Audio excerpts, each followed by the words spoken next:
Logano will lead lap 1. Here comes Buescher to his inside.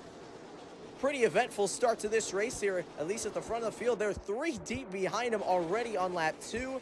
Daniel Suarez capitalizes on that. He's side by side for the lead as we ride on board with Kyle Larson, pushing Haley to the bottom. Jones tried to block and he goes around. That's going to be a huge crash in turn number 1.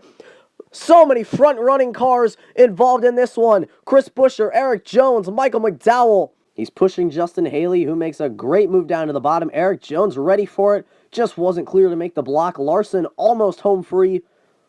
Might have gotten turned by the 19 there as Haley spinning down the racetrack, along with Timmy Hill, Ty Dillon, Chris Buescher among those as well. Now he goes 3 wide in the middle with Briscoe and Allmendinger. Allmendinger makes contact with a 77. What a save by AJ as we got a car hard in the wall off turn number 2. Huge wreck. Quinn Houff up in the air. The 38 of Alfredo's in it. Houff back up on the racetrack. Collects William Byron. Chase Briscoe wins the race back to the line. As we can see, Alfredo has already hit the wall here. Look at this. Quinn Houff over the top of the 38. And then gets hit back up on the racetrack into Byron. That's a huge incident. Only 4 cars getting taken out. Jockeying for position. And now, wait, what's this? Briscoe and Truex, a new Briscoe and Truex just come in and there's a huge crash.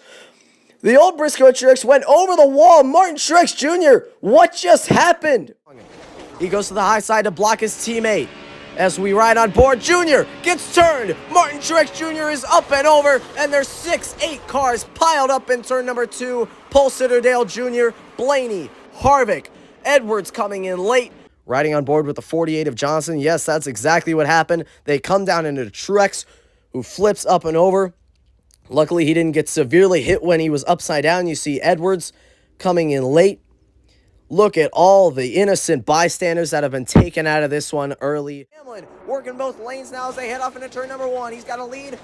Less than 2 laps here. For the 11, he's going to go around right in front of the field into Tyler Reddick. Look at all the Toyotas collected in this. Roll down easy right here. You okay?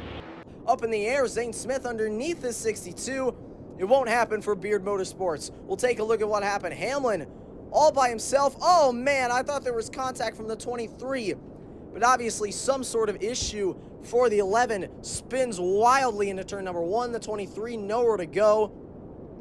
This has to be maybe a tire or a suspension, some sort of problem with the car that got him up into the wall. Oh, man, Zane Smith piling in the 36. Unfortunately, could not avoid this incident. He'll be out. And we'll show you what happened in practice. Their inexperience showing here. Mike Rockenfeller gets a bad shove from J.J. Yaley, and Brody Kostecki flips over, sliding on his top on the back straightaway. Both these guys were not able to run qualifying laps. They have to start at the back of the field. Off turn 2 for the final time. Big hit. Cody Ware upside down on the back straightaway. Huge hit, and almost gets collected by R.C. Anderson in the 15. What a chaotic finish to this race as Cody Ware. Huge hit there for the 51. Looked like Ellis, who ends up finishing 4th in this race, tried to merge back into the lane. Ware refused to give him any room on the bottom of the racetrack. Todd Gilliland to the bottom, side by side for the lead out. Turn number 2, it's Logano and Chastain. Oh, contact and an accident. Connor Daly up on the wall. J.J. Yaley spins as well. The 50 upside down. There he is in the 50 car. We'll try to see. Yaley's in front of him. Oh, he bumps the 51 into the 43. And the 51 slingshots back into the 50. And the wheels catch on the wall. And flipping up and over is the 50 of Connor Daly. One more time looking at it. And there you see. Not a whole lot these guys could do to avoid this incident. Thankfully, though, it was only 2 cars. Well, 3 technically, but Jones continued on. I believe he finished 11th.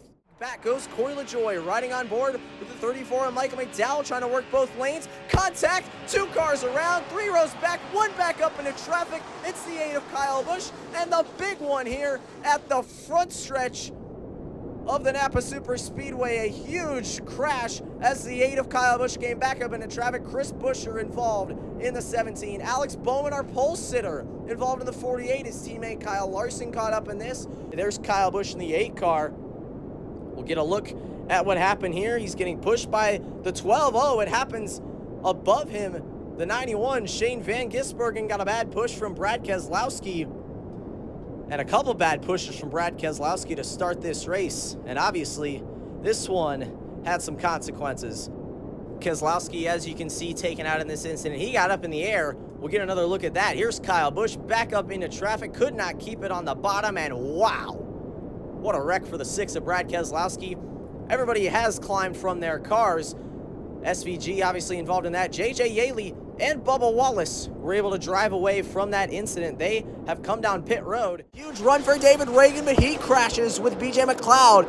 Off turn 4 for the final time. Marks with the advantage. Davison trying to put it 3 wide. Turns JJ Yaley. Justin Marks upside down across the line and gets the win in the 51. Justin Marks will win the Rick Ware Racing Shootout in a chaotic final lap that saw 4 separate crashes. Ragan here with a big run, but got blocked by Smithley. Tried to check up, but McLeod was pushing him hard and really had no time to react. There's Davison 3 wide as we get another look at the finish. Barrel rolling across the line in style is Justin Marks, just beating out Todd Gilliland, who will finish second in this race.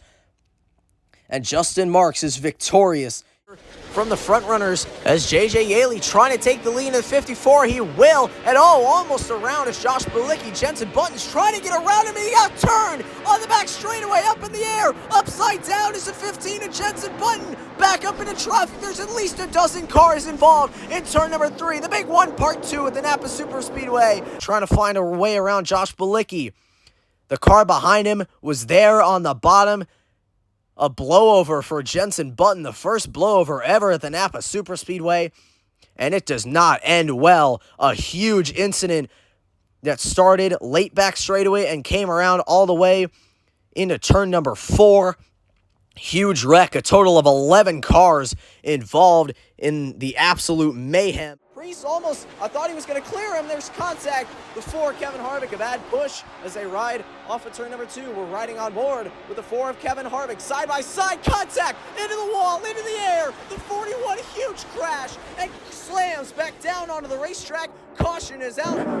Fantastic. A red flag is out, and rightfully so. This cleanup could take a while. We'll take a look at the replay now. Harvick, an off-center push on the 41 of Ryan Preece, comes down into Austin Cindric. Corey LaJoie involved. Look at that. You see how the 91 got involved. He picked up the disembodied back end, and as you can see from that angle, it's Austin Hill got into Kevin Harvick to upset the 4, and then he got into his teammate, the 41 of Ryan Preece. Off-center. Preece came down into Justin Haley, but I think the 31 will be okay with a pit stop. Let's go down to our pit reporters. It looks like most of the field's coming down.